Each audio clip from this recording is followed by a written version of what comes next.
गैर बीजेपी शासित राज्यों की झांकियां क्यों हुई रिजेक्ट, कौन और कैसे चुनता है 26 जनवरी की झांकियां। 26 जनवरी यानी गणतंत्र दिवस, और इस दिन लोगों में सबसे ज्यादा क्रेज हर राज्य की झांकियों को देखने का होता है। लेकिन इस बार 26 जनवरी के लिए कुछ राज्यों की झांकियों को रिजेक्ट कर दिया गया था, और जिन झांकियों को रिजेक्ट किया गया था वो गैर बीजेपी शासित राज्य से है, मसलन वहां बीजेपी की सरकार नहीं है। तो सवाल ये है कि आखिर इन राज्यों की झांकियों को क्यों रिजेक्ट किया गया और कौन और कैसे चुनता है 26 जनवरी की झांकियों को। तो आज चर्चा इसी मुद्दे पर करेंगे। नमस्कार, मैं हूं आशीष सिंह और आप देख रहे हैं अनकट।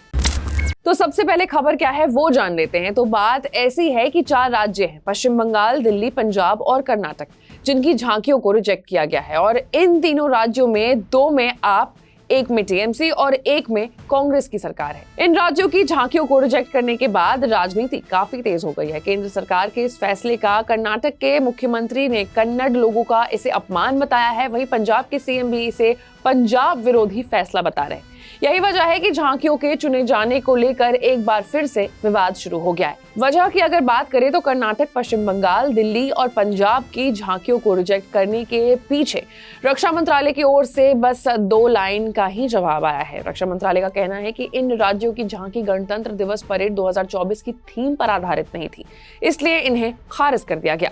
पंजाब और दिल्ली की झांकी को पहले 2 राउंड में ही रिजेक्ट कर दिया गया था, जबकि कर्नाटक की झांकी सिलेक्शन के दौरान एक्सपर्ट्स के तीसरे राउंड की बैठक तक में शामिल हुई थी। सवाल है कि कैसे होती है इन झांकियों की सिलेक्शन। तो एक एक्सपर्ट कमेटी है जो झांकियों का सिलेक्शन करती है। ये कमेटी रक्षा मंत्रालय के गाइडेंस में काम करती है। इस कमेटी में art, culture, painting, sculpture, music, architecture, choreography के फील्ड के जो लोग होते हैं वो शामिल होते हैं। एक्सपर्ट कमेटी कई सारी बैठकों के बाद विभिन्न राज्यों और केंद्र मंत्रालयों से प्राप्त झांकियों के प्रस्तावों को उनका मूल्यांकन करती है। ये कमेटी इन झांकियों का उनके विषय, डिजाइन और उनके विजुअल इम्पैक्ट के आधार पर जांच करती है। इसके बाद अपनी सिफारिश डिफेंस मिनिस्ट्री को भेजती है। वहीं सिलेक्शन का जो प्रोसेस है वो काफी लंबा होता है। इसकी शुरुआत झांकियों के स्केच, डिजाइन और थीम के साथ होती है। इसके बाद झांकी के मॉडल पर एक्सपर्ट कमेटी और राज्य या फिर केंद्र शासित प्रदेश मंत्रालय के बीच कई दौर की बातचीत के बाद ये खत्म होता है। सिलेक्शन के पहले फेज में सभी प्रस्तावकों के स्केच, डिजाइन की जांच होती है और साथ ही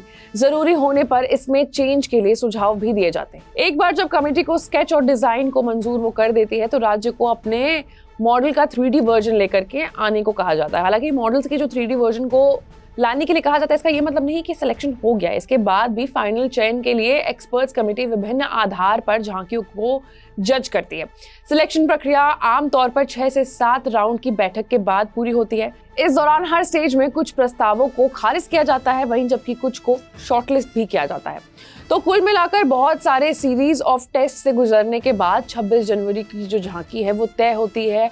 जो सिलेक्ट होते हैं, जो शॉर्टलिस्ट होते हैं, फाइनली उनको 26 जनवरी के दिन परफॉर्म करने का मौका मिलता है। ऐसे तमाम बड़े खबरों से अपडेटेड रहने के लिए आपको अनकट को लाइक, सब्सक्राइब और शेयर करना होगा। मैं थी आपके साथ आशीष सिंह।